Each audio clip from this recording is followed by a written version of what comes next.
Welcome, first of all, welcome on behalf of Chimney Rock Interpretive Association and the Citizen Library. Welcome. This is our lecture series, Chimney Rock Interpretive Association.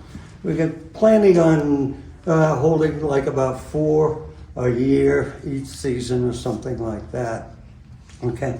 And for those that don't know about Chimney Rock Interpretive Association, we're a nonprofit, 501c3 nonprofit, and we partner with the United States Forest Service in the operations over at Chimney Rock National Monument.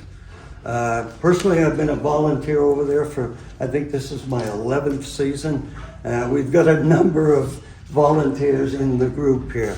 But for those of you that have not or are not familiar with Chimney Rock, of course, we always want more volunteers. We do have a training session for new volunteers. There's a lot of different jobs or activities that you can volunteer in, open in the public or behind the scenes, things like that. So please, if you're looking for something to do between May 15th and the end of October, please consider volunteering for Chimney Rock Interpretive Association. Our speaker here tonight is Jon Ghahate. Ghahate. Okay. And Jon is a member of the Laguna and Zuni Pueblos. And his talk is going to be on, well, the title of it is From Ancestral Puebloans to Contemporary Pueblos. Okay. And Jon is also, he is now an educator at the Crow Canyon Archaeological Center in Cortez. And if you're not familiar with the Crow Canyon, please look it up. They have it's a wonderful outfit over there. They have, are they still doing the lectures? Yes, there'll be one tomorrow. Thursday. Yeah, and go on their website, because lectures like this, they put up, they do it Zoom, but then they're archived on their website. Yes. YouTube and Facebook. Facebook, yes. Yeah, okay. So anyway, with that, we'll have Jon here, so let's welcome Jon for his talk.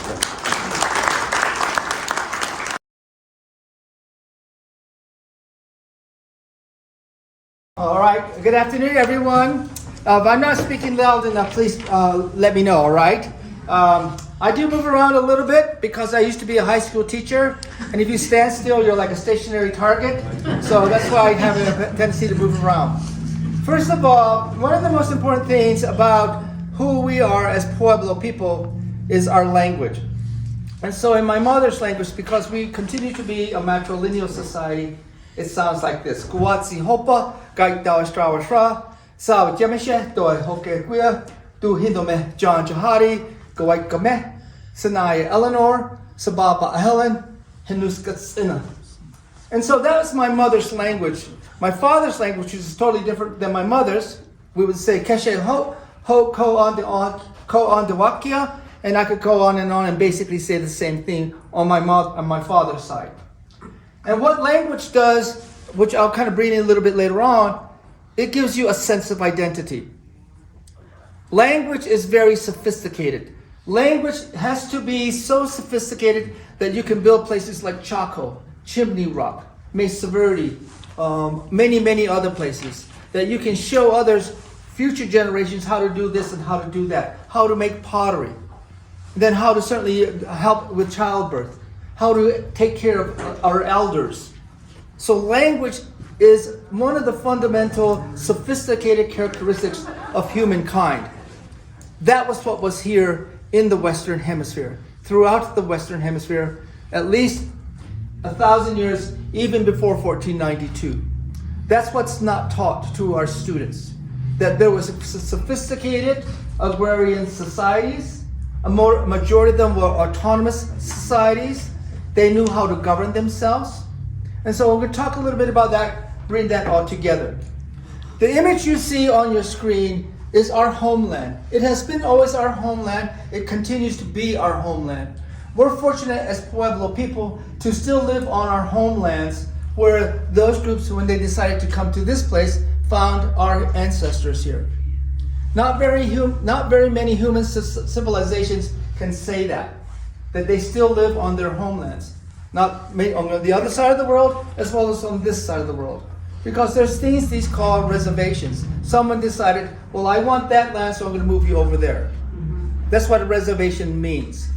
But for our Pueblo communities, we're fortunate we still get a chance to live there, simply because of the way the Spanish saw these groups.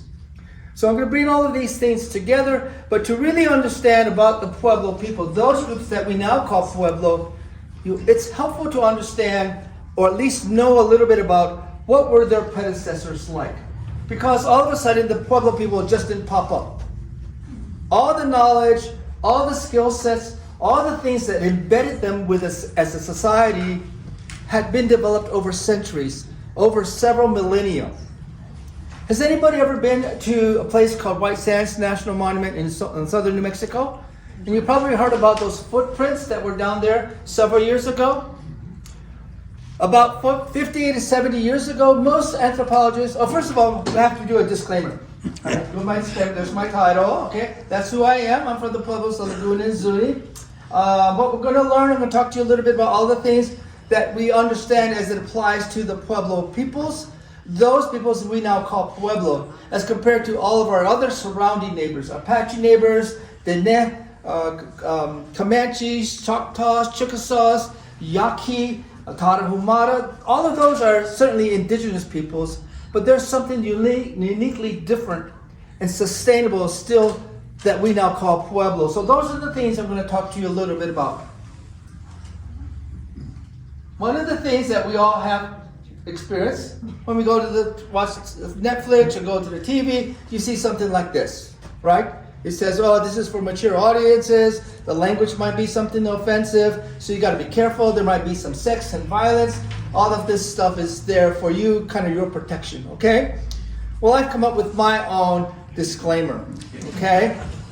First of all, if you're not a lifelong learner, probably this is not the best place for you, because LLL is for every lifelong learner that is here, okay? There's violence here. That's what history tells us. If we can't accept the violence, you cannot accept history, and vice versa. History says that. The people who came to this side of the world, they were benevolent. They came with a specific idea, and we're going to do it by force. Obviously, there was sex here, because how do you get more people? That's how you have people. There was sex on this part. Languages are very important. As I started out, it's essential. Concepts of religion or existential belief systems were on this side of the world. Some idea of who we are as human beings. That I can look in the pond and see my reflection. I know it's not another person. We call that sentient beings. That's who we are as human beings. We know how to differentiate one from another. You're the same in terms of physical things, the cells, the body. I can share my blood with you. I can give you my heart. But I'm still not the same as you. That's what sentient beings are.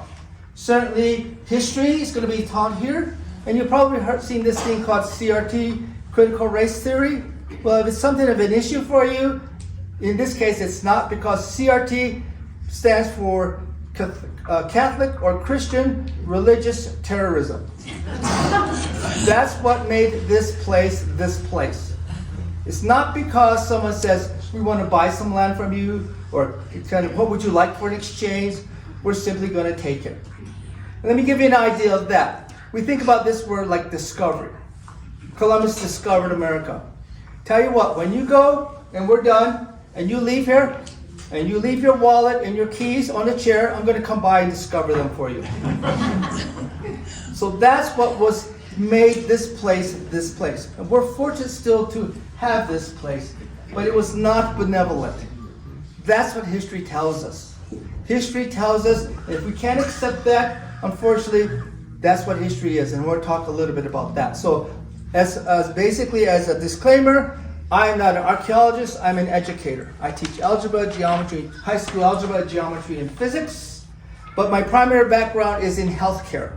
I was primary care physician assistant on the Navajo Reservation. I specialized in orthopedic surgery. That has always been my primary occupation.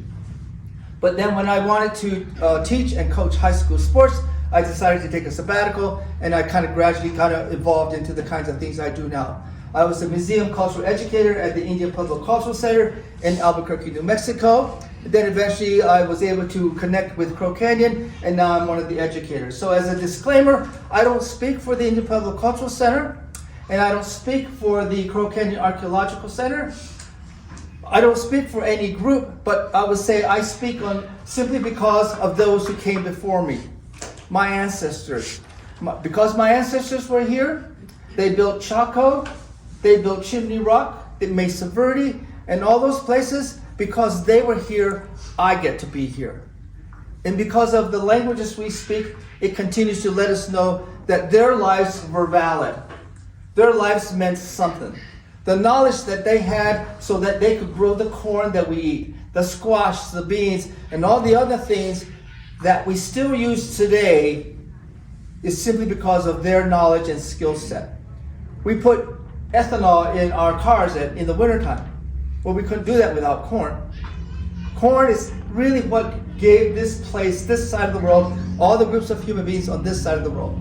So when we talk about history, these are the things we should be able to at least accept or acknowledge. History is not always nice. History is not always pleasant to talk about. Sometimes history challenges us, but that's what history does. As the German philosopher said, the one thing we learn about history is we don't learn from history, simply because we don't want to acknowledge it. So those are the things I'm going to help talk a little bit about. One of the things I've learned as an educator is vocabulary is essential. These are the words that I will continue to use as a part of what I would like to help you understand a little bit about those groups that we call human beings, those people who came to this side of the world. Previously, most scientists thought that human beings hadn't been on this side of the world for maybe 5,000 years, maybe 7,000 years. But with the footprints of white sands national monuments, they've had to add 17,000 years to that. So right now, the current understanding is how long human beings, Homo sapiens, have been on this side of the world goes back to at least 24,000 years ago. That's a long, long time. And that was a point before people were really living in communities. They were predominantly hunter-gatherers. They were hunting giant sloths and mammoths and mastodons, but they were still living as a way and finding ways to live in this environment. And like I said, if you've ever been down to White Sands National Monument, you'll get a chance to hear that story of what scientists helps us understand. You notice I have some of the words crossed out there. Well, certainly a couple of things is important to understand. We no longer use the word Anasazi, simply because the Pueblo people felt that's really not who we are. That's not our relatives. They're not the ancient ones or the bad hunters or the bad warriors. No, we want to be recognized for the groups of people we are. So the current scientific community no longer uses the term Anasazi. We use this term Ancestral Puebloan. A Puebloan, that's what we use. Another thing is primitive or ancient. It simply applied or kind of along with tribe, it simply denotes a group. But when you have a society that we know how we're going to treat each other, we have specific social norms. I know how to behave amongst this group. We're not just a group of things, we're a community. There's a difference when I say community versus a tribe. Tribe means just a bunch of something. We could say a flock, a herd, a pod. But when we have a specific social understanding, then that transfers into the concept of autonomy. I know how to take care of myself as well as take care of everybody else. That's what community means. And so we use those terms today. And the last thing is religion. Those groups of human beings who lived on this side of the world had concepts of existential beliefs. They have something to do with what happens with Bob over here dies. We don't just leave him out there to sink and smell or the animals to come and chomp on him. People develop different ideas of how we're going to take care of Bob over here. Maybe we bury him. Maybe we mummify him. Maybe we cremate him. Or we celebrate his life doing something. That's that sentient part of what human beings do. That there were these ideas of what it meant to be a spirit, a soul, or maybe the Force if you're a Star Wars fan. Whatever it is that makes you different from me, even though we can share some of the same things. If you need a skin graft, I could give you some of my skin. I could give you my heart. We're still the same, but we're still different. That's what sentient means. I understand that. So those are the reasons why we use certain terms. And Dr. Edward Dozer, who was from the Pueblo of Santa Clara, he was an anthropologist, tried to help his fellow colleagues in the anthropology departments to consider the words they use, simply because many times they're often used as a belittling or as a component that says, I don't value you as a human being. I can simply see you as a metric or evidence. That's what Dr. Edward Dozer kind of contributed to this idea. Most of us, especially if we've ever gone to school in the United States, we learn the history of this place.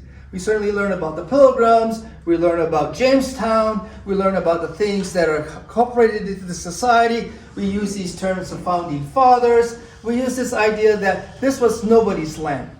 The Spanish even call it tierra nullis, which basically means nobody's land. That's what we have learned and what I was taught, just along perhaps as you. We learn about what this idea of government means, democracy, politics. We get democracy in the word politics from the Greeks. We get republic and senate from the Romans. But when you consider the Eastern Hemisphere before 1492, there was no such thing as democracy in the Eastern Hemisphere. Because there was always a king. There was always a monarch. There was always someone either by marriage or marrying my niece to my nephew to my brother, or by some aquatic nymph standing up in the lake holding up a sword that I get to be king. That's what was on the other side of the world. But on this side of the world, we know there was some sense of autonomy, some social structure that we as a society, this is how we're all going to treat each other. Because what science has not found is significant evidence of long-term warfare in the Western Hemisphere. We have not found massive graves of human beings. We have not found massive caches of weapons. But also, you have to consider, when people were living here before 1300, there was more equity. Everybody had pretty much the same things. Bone tools, wood tools, stone tools. There was no large domestic mammal in the Western Hemisphere. Dogs, yes. Turkeys, yes. Maybe cats, llamas, but nothing that gave one group a better advantage over another group.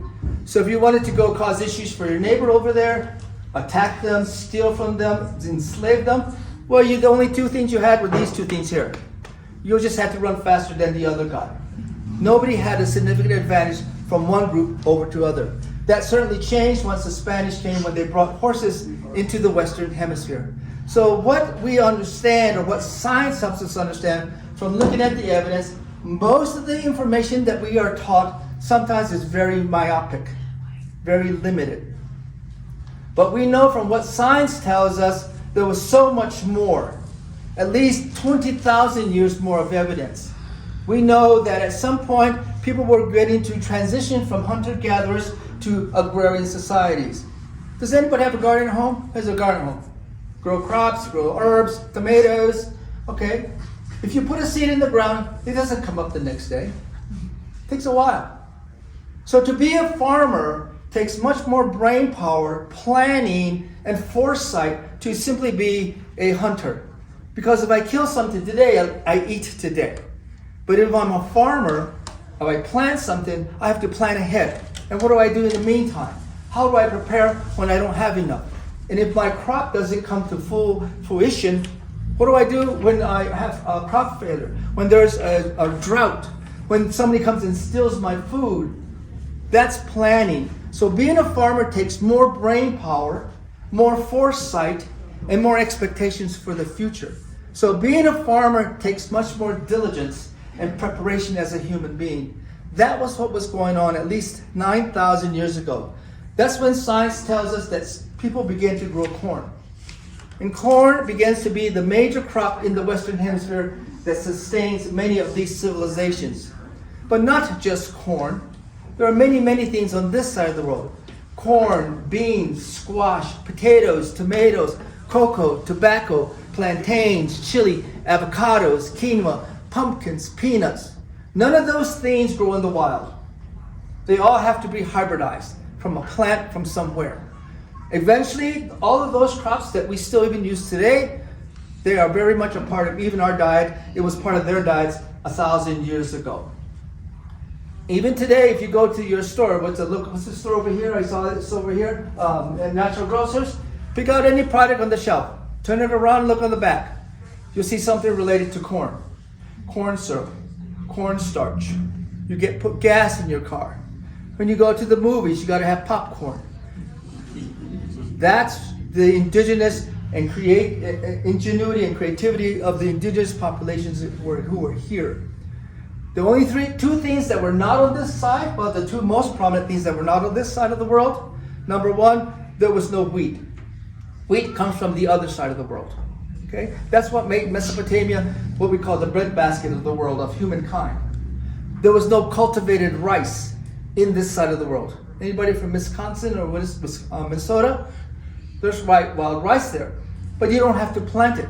As long as there's fresh, clean water, it's going to grow by itself. All the other things I mentioned to you, they have to be physically planted. You have to put it in the ground.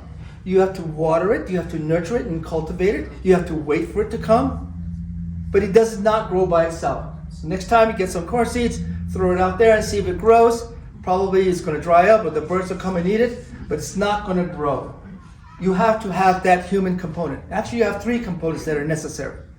You have to have a human being to put in the ground. You have to have that big bright thing in the sky. Got to do that. And then you got to have something called photosynthesis. Without those three components, we would not have the crops that we have today that you perhaps enjoy either earlier this week or perhaps today. So these are the things that's helpful, that science helps us understand a little bit about who those groups of human beings who were here at least 1,000 years ago. We can look at all the evidence that we see throughout the Four Corners region, Colorado, Arizona, New Mexico, and Utah. We're fortunate that we get to see the evidence of these groups of people. Some people will say it's artifacts, it's evidence. It's evidence of their their problem-solving skills. Transitioning from a cave to a pit house, and then gradually increasing with perhaps in the number of your family. Maybe your children have their own children. Maybe your mother-in-law has to come live for you. And so where your place gets a little bit small, so somebody's saying, well, I got to live in a better place. So gradually, that's what problem solving is. How to find ways to address an issue. That's what human beings have always done, and we continue to do it today. If we don't have enough water, what do? If we have too much fire, what do? That's what problem solving is. And that's why I really enjoy teaching algebra. I think algebra is one of the coolest things anybody can learn. Because it's not just about solving a problem. It's how you take steps to solve the problem. Each step you take, so maybe your outcome or solution doesn't turn out the way you want, well then you can go back and look at your steps and say, oh, that's where I kind of made an issue, so now I can change what I'm doing. And so as a teacher in teaching algebra, I always told my students, I'm not looking for an answer. Show me your steps. Each little step, show me how you got from this spot to that spot. And I'll be glad to give you credit for it. Even if your answer is wrong. I'm not interested in the answer, I'm looking in your steps. That's what we see. And so we can see that evidence throughout the Southwest. Has anybody ever been here? Yeah. Okay, in Arizona, between Phoenix and Tucson. Again, somebody's realizing that in a place I need more rooms for somebody. And some people say, well, maybe it was a place for observing the stars. But that's what science is. You ever lift up a rock to look what's underneath? Maybe roly-polies or bugs or spiders? You did science. That's what science is. You question, you wonder. The groups of people who were living on this side of the world were doing pretty much the same thing. They were finding out ways to live in the environment in which they choose. And science helps us differentiate one group from another. Simply because of the kind of things they created, the kinds of things that they made, maybe the things they even ate, and the kinds of things that help them differentiate. We know those guys did something different from those guys over there, so we're going to give them a name. We're fortunate in the sense that the Egyptians and the Phoenicians and the Sumerians and other societies on the other side of the world began to write stuff down. We see that, not rosaries, what's that tablet?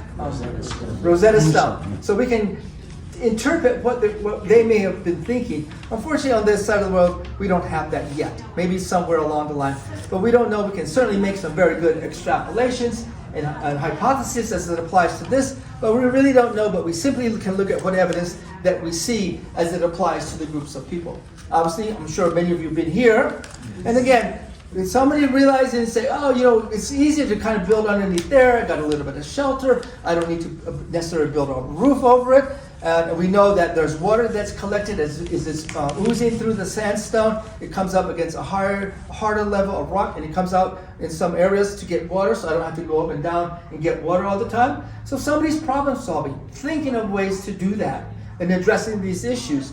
But then again, when you consider how it is that I can build a multiple story structure, maybe the first attempt, the building comes tumbling down. So a buddy says, well, I got to make my walls wider. Maybe I made them even what we call that veneer and core veneer structure. So that's going to hold up this support. Because that's what problem solving is. As compared to the building in Florida that fell down 3 years ago. So it was not so much that there was a failure of gravity. Gravity's already there. It's just a failure of humankind to not build it the right way. These places have been standing for the past 1,000 years. That building in Florida stood for 23 years. That's what ingenuity and creativity is. The human beings who resided and lived here, we can see that as it applies. So to understand the people we now call or refer to as Pueblos, again, it's important to consider their predecessors, the things that they had contributed to their societies. And when you go to Mesa Verde and Chaco and Hovenweeb and all the other places throughout the Southwest, you get a little taste of all that problem-solving skill. Where to find water, how to find protection from the environment, and where to stay warm or in the wintertime or cool in the summertime, and where I put all my stuff. Where is this going to go? And then as we continue to get larger with our family groups, how are we going to do this and how are we going to add to our communities? But then again, also, if I have this idea of how we're going to do that, I need Bob and Mary and Jeff and Joe and everybody that we can communicate and work together as a collective society. We can't just do that with grunts and groans. That's why language has to be so sophisticated, so that whatever ideas I have in my brain, I can transfer them to you, and you can have the same vision as I do, but you're not going to be the one that's always going to do all the work. Because I can't, I'm going to go back. I can't do all that by myself. Somebody's got to get the rocks. Somebody's got the wood. Somebody's got to get the mud. Somebody's got to get this and that. Oh, then who's going to take care of the children? Who's going to take care of grandma and grandpa? Who's going to get the water? That's what community means. That's what a society means. To have these sustainable components of what it means, of what I do as a member of that society. So all of these things are definitions of what we call civilization. That I can, as a group of people, we're not just savages, which is really what, if you look at the Declaration of Independence, like it's in paragraph 33, it says he has sent savages against us when you're talking about the Declaration of Independence. Well, savages don't do this. There's a social structure. And at Crow Canyon, the word that we use is called a community center. That eventually you spread out with the same idea, the same concepts, so that other places have similar ideas. Maybe the person who has Mesa Verde went down to Chaco and says, hey, why don't you try this? Or that looks good over there. Or maybe somebody went up there and says, ooh, those guys are doing something cool, and he takes it back over there. So that's what problem solving and communication and language helps us understand. You can see that in many places as it applies to that. The Chacoan, or the ancestral Puebloan culture, spans at least 500 square miles. And we see this through the road system that if you ever go to Chaco or fly over, you can see that. Actually, last year, did anybody see through NOVA, it was called the Writ in the Landscape with Anna Safar. Talk about the roads of ways to try to understand how they were doing things. Again, most anthropologists, the scientific community will say, we know this much about Chaco, what we don't know is this much. Simply because they didn't leave us a lot of information. We see the evidence of it, but we really don't know what they were thinking, much like the Egyptians. They put stuff down in hieroglyphics. The Mayans did it to a degree. The Incas also as well. But for the ancestral Pueblos, they didn't give us that opportunity. So for the vast majority, as Steve Lexon said, it's an enigma. We can simply extrapolate from what knowledge we have, but we really don't know. And majority of the time are the theories to help us understand a little bit about the groups of people who were here. Chaco is that preeminent component of the ancestral Puebloan groups. There are some very important things we know about Chaco. We know when the first structures were built. We can do that with the dendrochronology of the wood beams inside the buildings. And then we also know when the last structures were begun to be built, and we can pretty much guesstimate when they decided to leave. And oftentimes, if you ever had a chance to go to Chaco, maybe you've been on a tour, maybe someone gives a presentation. I've given presentations on Chaco, and most of the common questions I get is, why did they leave?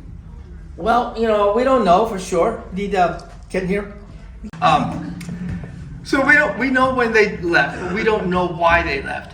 Maybe they got tired of living there. Maybe somebody didn't like their mother-in-law. Maybe somebody said, well, I got fisticuffs with Bob over here, and I need to leave. Or somebody says, I got this HOA is giving me a drag, so I want to go over there. Or maybe the grass is greener over there. We don't know. We do know when they did decide to leave. And it's suspected that they probably ended up down along the Rio Grande corridor, that 200-mile long land that starts up in Taos. Who's been up to Taos? Anybody been up to Taos? Very good. Okay. All the way down to Socorro, New Mexico. That's about 210 miles of that corridor that is most sustainable and very good for growing. And many of our Pueblo communities still live there. So that's why we know when they left. And most people, the scientific community agrees, they probably left in between 1150 and 1225. And eventually they become part of what we now call the Pueblo communities. But they were not Pueblo, okay? That word is, I'll show you in just a little bit, is really not our word. Oops, here we go. Some of the things that help differentiate those groups of people who were living here before the Pueblos go down to the Rio Grande corridor, and then eventually they begin to develop their societies that we get a chance to see. Has anybody ever been to any of our feast days, like in Santo Domingo, Jaimes, Cochiti, Taos, Wenge? Very good. Well, those are social structures of what it means to be a society. The development of clan systems. On the other side of the world, there were clan systems because you need allies against those guys. Maybe you marry your children off to one of those guys there so that if you need help, they'll come and help you. That's what we suspect was in the development of these clan systems as well, that I can find resources and assistance whenever I need it, in case of maybe I need some extra work, I need to build some more buildings, or maybe I have to fend off aggressors to how I'm going to do things. So that's perhaps the best explanation of why human beings develop clan systems as a way to build alliances with other groups of people here. For the Southwest, this is our first introduction into history. And I think the history is simply because somebody says, well, it was written down. But an oral narrative, the oral tradition, is still very prevalent in our communities. And as a matter of fact, they're still very prevalent in many, many communities. Some cultures still have the oral tradition. It's very helpful to sustaining and maintaining their culture, their language, their belief systems. The best example is our Jewish Hebrew culture. They had cantors in their community. No one was completely responsible for the entire story. You were responsible for one story, you were responsible for one story, and so forth, all the way down the line. And the best way to consider why that's probably best, we've all played the telephone game before, right? When you whisper in somebody's ear, by the time it comes back all the way around, totally oblivious to where it started. So by distributing it out to other groups of people, no one is completely in charge and no one can simply change it depending upon their own perspective. So the oral tradition is still very prevalent in our communities, and storytelling is a way we do that.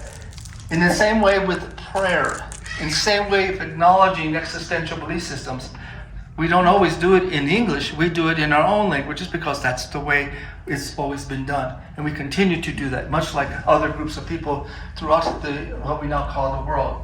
So when the Spanish came here, this was their idea. Unfortunately, this is not the first incursion to the Southwest by the Spanish. The first person to actually come to this region was actually from Africa. We know who he was because the Spanish told us who he was. They called him Esteban, but we really don't know his name because he was he was Muslim, but he was not an Arab. He comes from what we now call Morocco. He's from groups of human beings who have lived in the Atlas Mountains. And the Atlas Mountains were those groups of human beings that were Neanderthal, then Cro-Magnon, then Neanderthal, and then eventually Homo sapiens. So by the time they become groups of human beings and then embrace Islam in the year 700, they were being captured and imprisoned and enslaved. And he was captured by the Portuguese in 1526. He and his master sailed to Hispaniola. We now call that the Dominican Republic and Haiti. And in 1538, they connected with a ship that was going to sail to Florida.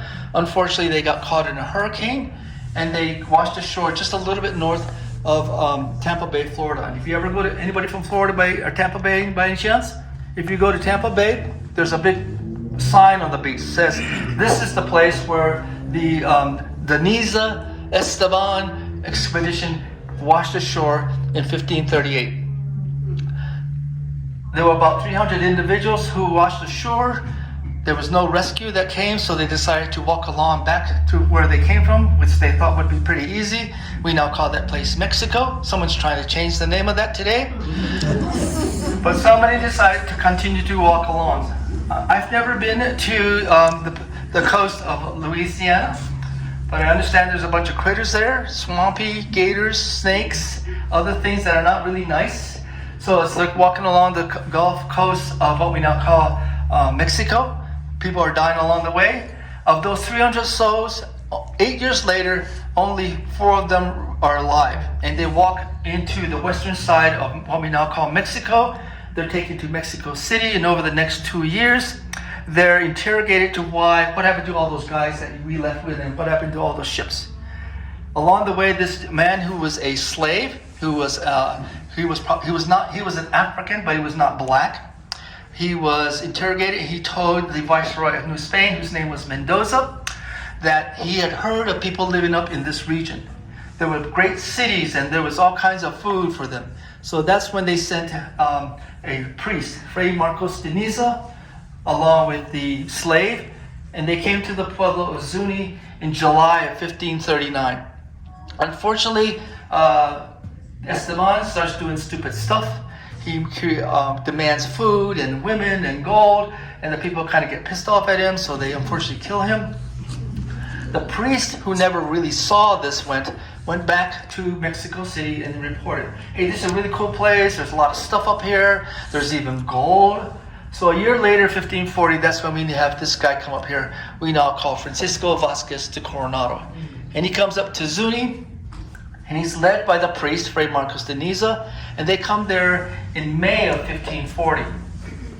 Unfortunately, they don't get the gold. There's all kinds of stuff that they saw in the Aztecs. And so Coronado kind of gets really pissed. And he sends 4 soldiers back with the priest under guard, saying, "You lied to the king, you lied to the viceroy, you lied to me." Because what Coronado had to do, he had to fund all this expedition. He had to pay for all of these people himself. So he'd invest all this money with the expectation, oh, I'm going to kind of hit it rich. Like if I'm going to the casino, I'm going to come out ahead or like everybody else. But he didn't. And so he sends him under armed guard with 4 soldiers saying, if anything happens to this guy, your heads are coming off. So Deniza gets under trial. He basically dies a pauper in the streets of Mexico because he lied to the king, saying he saw all this gold up here. Coronado spends the next 2 years looking all around. He goes as far west to Hopi.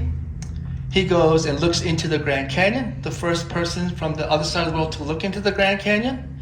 He decides, well, there's nothing here. He comes back east for the next year and a half. He goes as far as Kansas, looks around, nothing. He falls off his horse, gets a head injury. And so he finally makes it back to Mexico 2 years, pretty much destitute because it didn't turn out the way he was expected to. And so for the next 50 years, The crown was trying to decide what we're going to do. And so that's what history tells us. And this is 240 years before the Declaration of Independence. It's more of 100 years even before the Pilgrims get here. It's 110 years even before Jamestown is founded. This is what's going on in this area. The people who were living here, building Mesa, Chaco Canyon, Mesa Verde, they were here. They were sustaining themselves as a human society. All of those things that allowed them to do the things that they did. There was science here. There was math here. There was medicine here. There was astronomy here. All of those things were elemental to why these civilizations existed for as long as they did. The people at Chaco lived there for a little over 400 years. That says a lot, especially when you think about the United States. Barely been a country for 248 years. They've been here a little bit twice as long as this country has been a country, simply because they lived as a society, as a community, finding ways that I can help you if you help me. That's what community means. So these are the things that help us understand what it means to be a society. So this is a sort of a fictitious impression of who Esteban was. Again, he was African from North Africa. He was Muslim, but he was not black African from those groups of people. It was called the Cabeza de Vaca expedition that were marooned in Florida in 1538. Real quickly, all the things that were here as applied to those groups that we now refer to as Pueblo. They sustained and maintained a culture, a governance of autonomy. And there's a difference between autonomy and sovereignty. Autonomy is that you feel it's your space, you can decide that for yourself. Each of you can decide, well, as a family, I'm going to live in my neighborhood, but there's a little fence there, and on my side, on this side, and then I can keep it as my community. That's autonomy. It's a decision you make. Sovereignty is when, from a higher level, someone acknowledges your autonomy. And that's the thing about the federal government and tribes. The federal government acknowledges our right to be self-governing and, in a sense, sovereign. But we can decide ourselves if we want to be autonomous, governing our own ways that we believe, our belief systems, our own languages, how we teach our students, how we want to build our communities. Much like an HOA. An HOA is an autonomous society. Everybody's got to build it the same way. You have your landscape the same way. You can't do this. You can't put pink flamingos out in front of your house. Okay, that's what autonomy means, but then as a group you all agree to all abide by the same way. That's what autonomy is compared to sovereignty. We still remain as a matrilineal society. And so when I spoke to you my mother's language, what I said to you, I said greeted you, I said greetings to everyone, and I used the word that we use for our relatives. I said greetings to my relatives. Because in a sense we're all related. We all share the same DNA, we all have the same blood, we all have the same skin, bones. Like I said, I could give that to you if you needed to. My mother is Eleanor, my mother's mother is Helen, and our clan is Turkey. And so when I go through that process, someone will say, oh, I know who you are, because I know who your mom is, or I know who your grandmother is. So there was no constructs of last names. Those are patrilineal societies. Anderson, Anders' son. That's where those names come from. We don't really have last names. We have American names now, simply because that was what the boarding schools imposed upon us as a society. But we continue to use that language of, this is my mother, this is my mother's mother, and this is who I am through our clan systems. So that being a matrilineal society remains still a part of our society. And then same way, having our own form of governance, our own form of understanding of leadership, of how we do that. Those are the things that we need, we use even today. So really, again, the word Pueblo is not even our language. When I say I'm from Laguna, I say that in English, but if I say it in my mother's language, I will say, Du Hindome Gawaikame. That means I'm from those groups of people that we call Gawaika. If I say it in my father's language, I say, Ho Ashui Ho. So Ashui is the name of the group of people there. Much like we would say, if you're from New York, maybe you're not from New York, you're a New Yorker. But you're from New York, but maybe you come from Staten Island, or you come from Yonkers. Okay, so sometimes those names can be a little bit confusing. So the word Pueblo is not even our word. It's a Spanish word. It actually comes from Latin. It means Pueblos, which means people. And so when the Spanish began to come into this region after 1598, they were probably saying in Spanish, Los Pueblos allí, which means there's some towns over there. Or La Puebla aquí, oh, there's a town over here. That's what Pueblo means, town or people. Eventually, that idea begins to be constructed that you guys live in a pueblo or a town, so you guys are Pueblo. As compared to our neighbors throughout the Southwest, our Navajo neighbors, Apaches, Comanches, Utes, they were not seen in that same perspective or that same regard as living in towns. They were still somewhat, to a degree, migratory, not nomadic. There's a difference between migratory and nomadic. Migratory means that you have a sense of where I belong or where I live. We have a different word for that today. We call them snowbirders. So if you live up in Wausau, Wisconsin in the summertime, it's cool, you get to fish, but then it gets winter and the ice gets 4 feet thick. Well, then you go down to your second home in West Palm Beach. But then when the seasons change, then you go back. You're not a migrant. You're not a wayfarer. You're not a what is it? I just said a nomad. A nomad. You're not a nomad. You just have the wherewithal to have two homes, and you know the seasons. You know how to calculate and know when the seasons are going to change.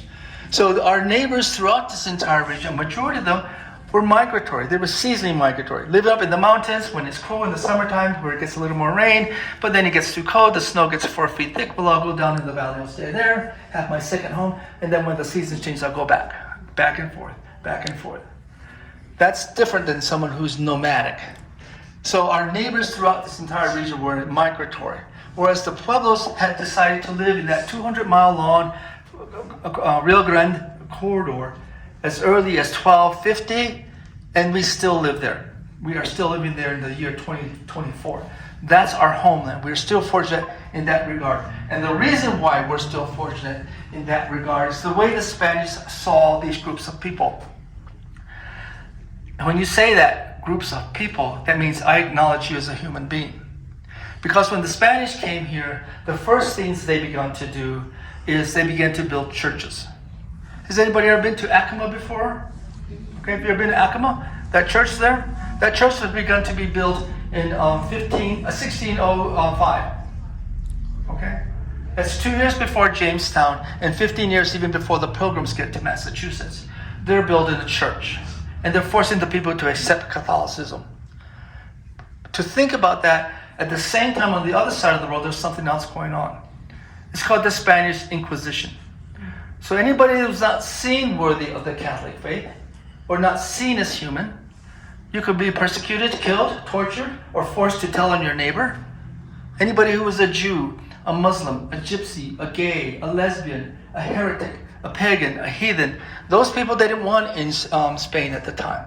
But on this side of the world, they're building churches. Because you don't build churches for those people. You don't build churches for cats and dogs or trees or rocks. You build churches for human beings. Because human beings have a soul. And then the next step the Spanish did, they began to acknowledge the lands in which they live. So from the center of town where they built a church, right there, they began to actually measure that out. We're going to actually measure it out for you. You guys are over there, and you guys are over there. If you drive into Taos, New Mexico, if you're coming up from the south, the first sign you will see says you're entering the Cristobal de la Sierra land grant. Those land grants, even in Colorado, northern New Mexico, are still very prevalent today. They acknowledge the fact that Spain, the authorities of the Spanish crown, acknowledge and say, you guys are over there, and you guys are over there. We're going to acknowledge that. So you don't do that for savages. You don't do that for those people you acknowledge as non-human. That's what the Spanish did.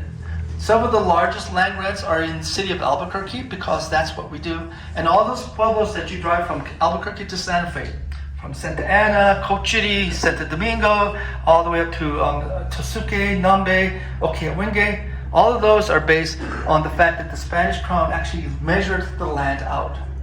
They said, okay, you guys are over there, but we're going to tax you. We're going to incorporate the encomienda. The encomienda was a feudal system. That I'm going to take from you what's mine, because I'm the colonist. I'm going to expect you to give me your taxes, your food, Everything that I think I need, but I'm not going to work for it, I'm going to get it from you. That's what the encomienda system was. It's basically a feudal system that was part of the Spanish colonization as early as 1598 by a man we now know as Don Juan de Oñate. And there's a picture of it, an image of it that we now call the Pueblo League. It's actually measured out. A league at the time was what the king acknowledged, and it was about 2.3 miles in length. And so it was from the center of the town where the church was built, it was 4.6 miles this way, 4.6 miles this way, that the Spanish crown acknowledged. But over time, then some of those lands got increased. In northern New Mexico, there was a man by the name of Reyes Lopez Tierrina who fought for his land grants as early as 1974 to get the land back that the United States government had taken and made it into a Forest Service land. And then in 1970, President Nixon returned back some of the land back to Taos from the land grant. 2016, President Obama returned some of the land on the western side of this, on the picture we saw the Sandias that I showed you at the very beginning. That land was returned back to the Pueblo Sandia based on this land grant agreement that the Spanish acknowledged. And simply because as a sovereign, the Spanish crown, that they acknowledged it and therefore wrote it down as a way to identify these groups. And in doing so, what was also important was acknowledgement of who the human beings were here. Throughout predominantly New Mexico, it's estimated that at the time the Spanish came, there were probably anywhere between 60 to 80 different distinct communities predominantly along the river. But there were other groups as well, our Hopi neighbors in Arizona, but now we also have a group of Pueblo people in El Paso. If you Google map the city of El Paso, you see the outline of the city of El Paso, and right in the middle of the city of El Paso is the Pueblo of Isleta del Sur. Those groups of people were taken, who left voluntarily from the Albuquerque, Santa Fe area, or they were forced to be taken by the Spanish at the end of the Pueblo revolt. They were used as human shields to protect them from being attacked again. But they only went as far as we now call El Paso.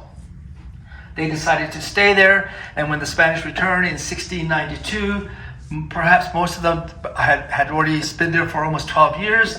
Maybe they planted the garden, they built a house, maybe they got a subscription to Netflix, and they're saying, well, it's got a long way up there, it's kind of hot, I don't have a horse to ride on, there's no railway, there's no freeway, I'm just going to stay here. And so that's why we still have that Pueblo right in the middle of El Paso, and they are federally recognized Native community, or one of the Pueblos, as it applies to those groups that are identified as Pueblos. And lastly, the Spanish crown acknowledged the leadership and the autonomy of the Pueblo people. The Spanish crown gave the group of Pueblo leaders a cane as early as 1650 to acknowledge this understanding that you accept this cane, we have this idea of a relationship. The second cane comes in 1820 when Mexico wins its independence from Spain. The Emperor of Mexico gives those tribal leaders a cane as well. A third cane comes when the United States acquires California, Arizona, New Mexico, Texas, Utah, as far as in parts of Nevada. At the end of the Mexican-American War, they signed the Treaty of Guadalupe Hidalgo, and the U.S. Senate authorizes President Lincoln to give the tribal leaders a cane. So there's 4 canes there. The last cane, this one with the cross, comes from the King of Spain. The last cane comes in 1992 at the quincentennial of Columbus coming to this side of the world, when the representative of the Spanish crown comes to acknowledge the fact of the things that were motivating Columbus and the Spanish crown to come to this world. So they still have these canes. Much like we had the transition from a new incoming administration to the previous administration to an incoming administration, where sometimes it's not always pleasant or peaceful. We have always had that exchange of leadership. And it's done on January 6th, not the other one that happened several years ago. January 6th in the Catholic and Christian calendar is King's Day. or Epiphany. And Epiphany is when the three kings came to Bethlehem with the acknowledgement and the epiphany saying, that's the Christ child. I understand it, I acknowledge that. The same way with these kings is I acknowledge your existence as an autonomous society. So when we change from our new leadership from our previous leadership to our new one, it's done on January 6th. And we've been doing it as early as 1694. That acknowledgement of what it means to be a civil society, what it means to be an autonomous society, acknowledged by the Spanish crown, and that's why we see that idea of what leadership is. It has always been a part of as a Pueblo society. This is a picture of Acoma in the 1800s. If anybody's ever been to Acoma, you see the ladders there. And again, if you've ever gone to Chaco or other places, they tell you, well, there were no bottom doors just to kind of keep out vandals, maybe rodents and stuff. And that's why you have all these ladders as a way to enter your houses. Don Juan de Oñate is seen as one of the tyrants of the New Mexico history. He attacked Acoma in December of 1599. And when they killed his nephew, he did not retribution. Yeah, retribution. He responded by cutting off the right foot of 30 Acoma men. He cut off the right hand of 2 Hopi men. And he took about 800 people into slavery and just distributed them out throughout Mexico and the United States. So this man, Don Juan de Oñate, is really not seen in a very positive light as it applies to our Pueblo communities. However, our Hispanic neighbors certainly see him as a noted individual. So it's trying to deal with this idea of these two cultures seeing the same person from different perspectives. But we know the history of this man simply because the Spanish wrote it down. They told us how many people he killed and how many people he had their foot removed because of him. Popé is the leader of the Pueblo Revolt in 1680. 95 years, even before the Declaration of Independence was signed, the Pueblo people felt it was their right to govern themselves. It was their right to decide who they were, how they were going to live their lives as autonomous societies. That was the Pueblo Revolt in August of 1680. We celebrate that as our Independence Day because it's really our way of proclaiming our independence as human beings, not as a culture, not as a country, because the idea of a country really doesn't come into play until 1776. There was no such thing as the country. Think of it this way. Before 1776, if you lived in Greece, say you lived in Sparta, well, you were not a Greek, you were a Spartan. Or you lived in Corinth, you were not a Greek, you were a Corinthian. But when the country comes into play, now whether you live in Sparta or Athens or wherever in Greece, now you're all Greeks. That's what country means. But there was no such thing as country prior to 1776 because a community meant that we as a society all lived together. And so Popé was an example of leadership. We speak those, at the time there were 7 distinct languages spoken amongst our Pueblo communities. And what linguists tell us is that they have no idea where these languages come from. Much like we would say the Romantic languages. We know they all come from Latin. French, Italian, Spanish, Portuguese, and a few others, we can see some commonality that's shared there. But of the Pueblo languages, the 7 that existed at the time the Spanish came, no one really knows why they're so different.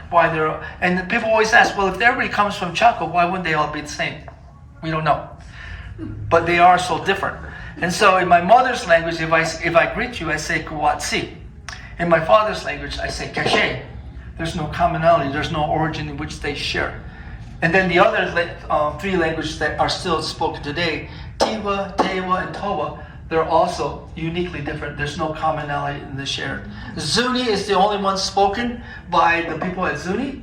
The same way with Toa. It's only spoken by the people at Imus. None of the other Pueblos speak that. And the same way with Hopi, our Hopi neighbors, they also speak that. This is a picture of Taos in the late 1800s. This is a picture of the current 574 federally recognized Native American groups. Some people call them tribes. I say groups because they're societies, they're civilizations. They have governments, they have governors and presidents and chairmen. They're not just tribes or a group of people. But as you notice, everything, majority on the west of the Mississippi River is there. Simply because when the other side of the world came to this side of the world on the eastern seaboard, they were there for the economy. They were there for money. Whereas for the Spanish, when they came to this side of the world, certainly they came for money and gold, but they also came for expanding the Catholic faith. And you can only do that if you accept human beings as human beings. Because if you don't accept them as human beings, you can simply enslave them and kill them because then you belittle them. But for the Spanish, there was something different as it applies to those groups. And that's why you still see, to a degree, a lot more Native American communities throughout the Western Hemisphere as it applies to these groups of people that we now refer to as Pueblo. So the word Pueblo implies a societal structure. Pueblo is not our word. Pueblo is a way that we still use today in our prayers, in our languages, in our songs, and we say we do this because we can. No one has the right to say you can't. The Spanish tried to do that. And it was over 500 years ago that our predecessors still have been here. Even though the boarding schools tried to do that, we still have persevered. We participate and contribute. We are doctors and nurses, attorneys and public servants. We are active duty personnel and veterans. We have a Native American Pueblo woman who's the Secretary of Interior. We have a Native American who's flown up in the International Space Station. We have a Native American woman who is with NASA again planning on her flight to the moon. So we have always been here and we will continue to be here. But it's really having that sense of place where I belong in this big thing we call the cosmos. And it's that connection to place, person, and language. And without those three things, we would not be here as a human society. And that's what the legacy of Chimney Rock, Mesa Verde, Chaco Canyon, cliff dwellings. All of the people who were here 1,000 years ago laid that foundation that we're still here. We seek that. We embrace it. And think of it this way. How many of you ever used 23andMe or Ancestry.com? Because you want to know where you come from. You want to know who you are. We do that through our mothers. If I know who my mother is, and I can say, Duhiname Gawekame, Sinai Eleanor, Sababa Helen, Henuskatsina, I know who I am, simply because it's defined through my mother. That's our Pueblo culture, and we do that every single day. But we also, as a science educator, put in science knowledge, science technology, science skills, science principles to help understand why these peoples lived here and how they were able to live through problem solving, process improvement, evolution, so that we have different tools now. I have this nice cool backboard here that I can show you some of these cool pictures that I get to live and walk around. But long ago, somebody had to draw them. Remember those flip transparencies you used to use a long time ago? I did that too at one point in time. But now I get this cool blackboard. So tools help us understand that. So I hope I have provided you some information about Pueblo culture, Pueblo knowledge and ideas. And I'll be glad to help out with any questions if anybody has any question. And thank you very much, everyone.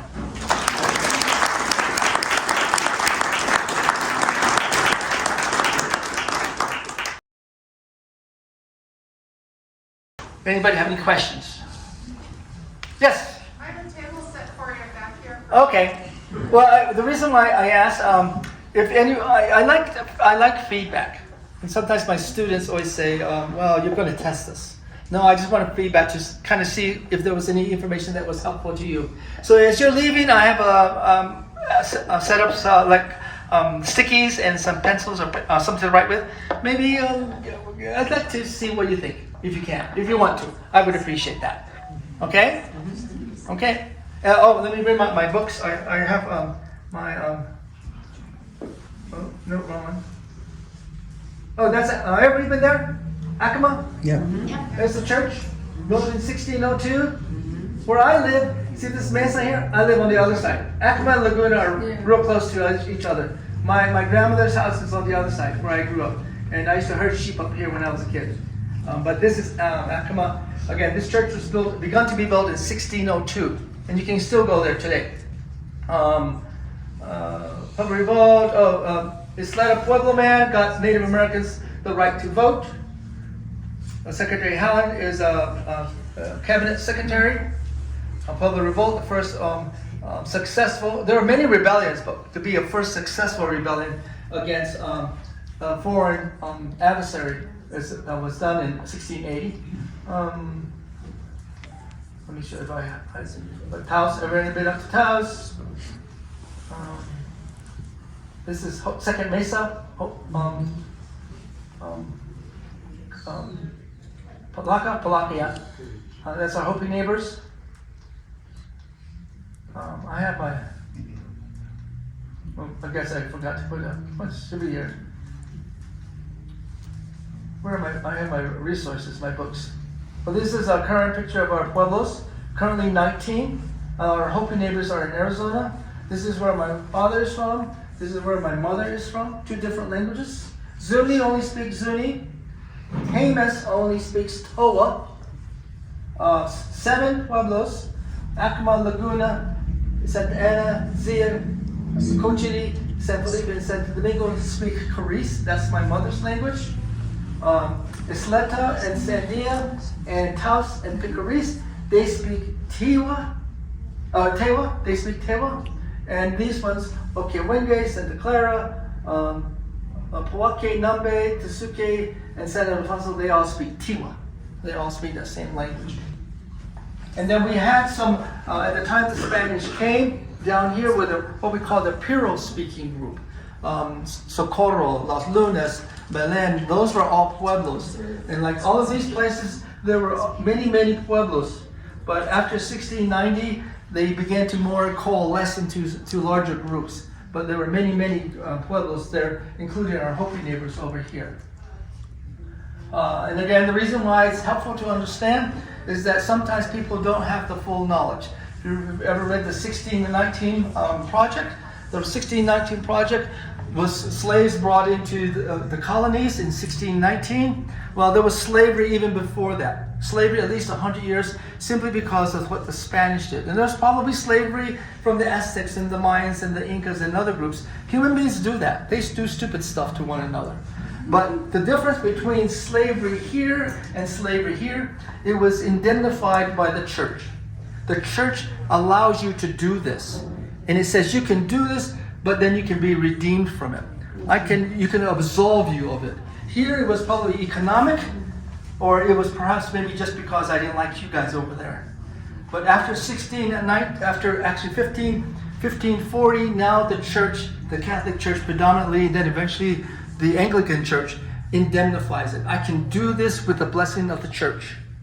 I cannot be seen as doing something bad to another human being. I can be forgiven for it. That's what changes for slavery. And there's a couple of good books that will talk about this. So this is what it's helpful to understand as we think about what history is as it applies to our understanding of who we are. So I have these 2 really important quotes. I like to use them because they tell us a little bit about ourselves. If we're not willing to deal with history, sometimes we just kind of do the stupid stuff over and over and over again. Yes, you had. Yes, your history, was it mostly oral history?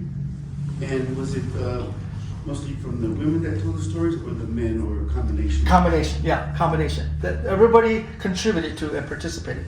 No one had the sole responsibility for themselves, because it is a way to minimize, like I said, if you played the telephone game before, you try to minimize someone simply interpreted it to their own interpretation. But it's got to coalesce with everybody else. And then see my books here. I have my resources. Those things. That's Eloqua, Dawaya. It's my mother's language. Thank you. Eloqua is in my father's language. And so these are the books that I use as my resource. Dr.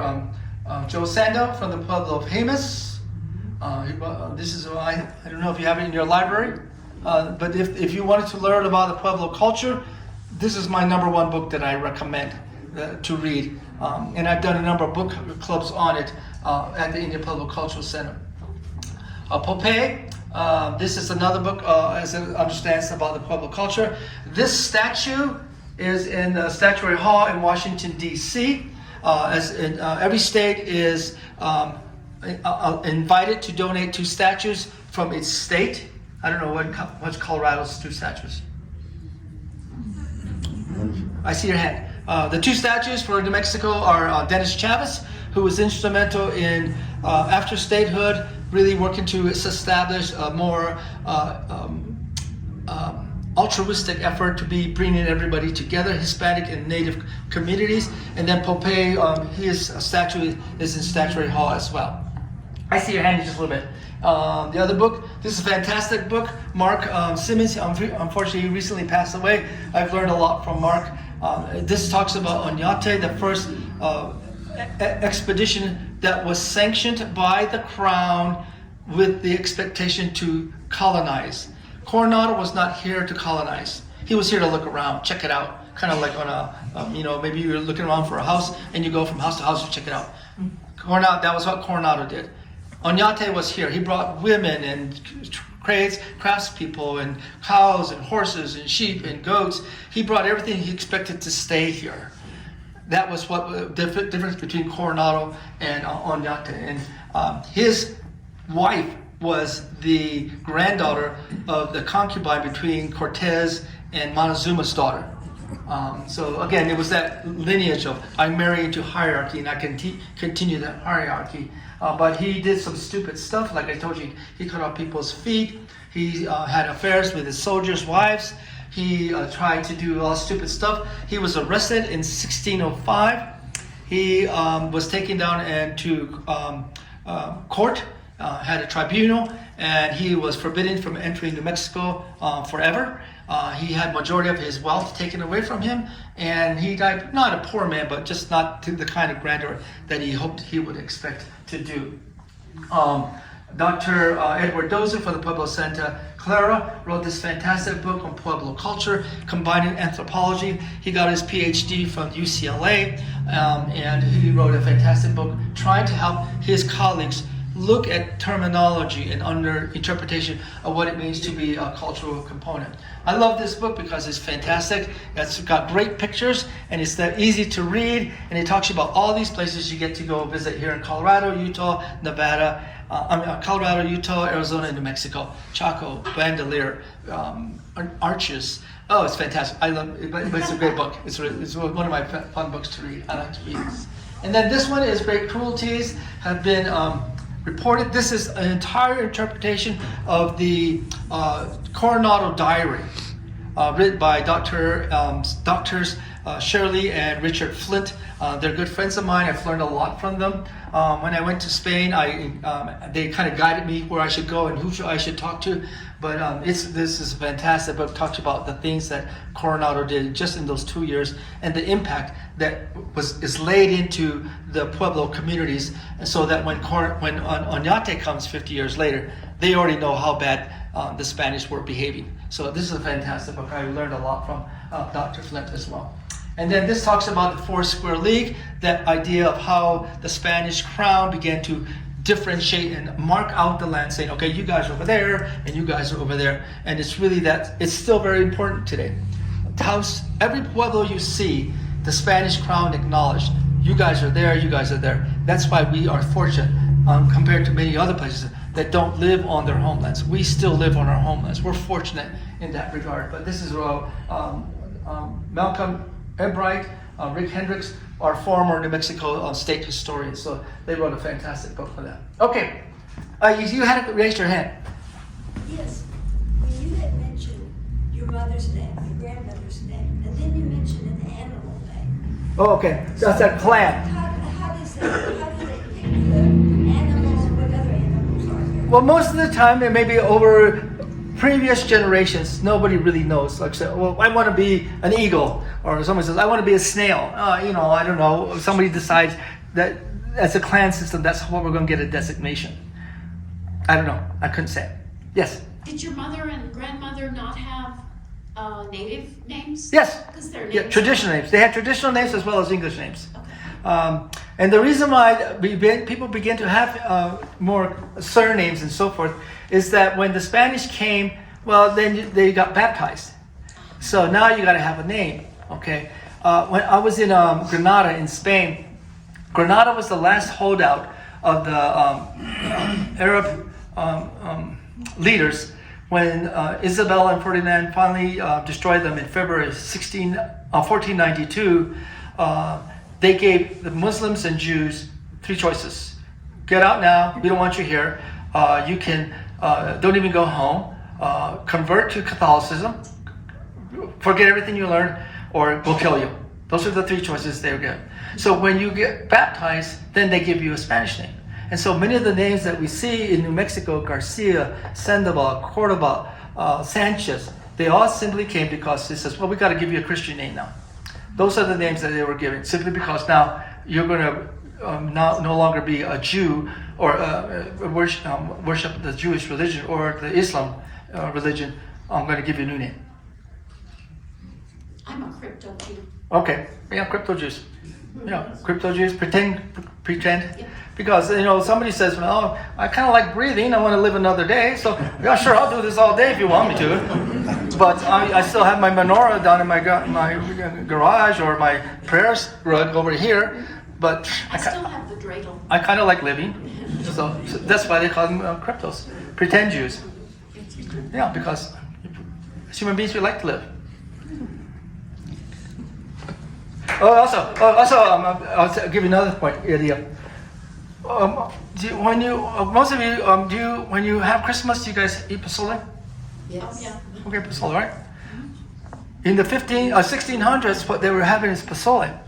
But now to find out who were the crypto Jews, that's when we started adding pork. So now we add pork to our pozole.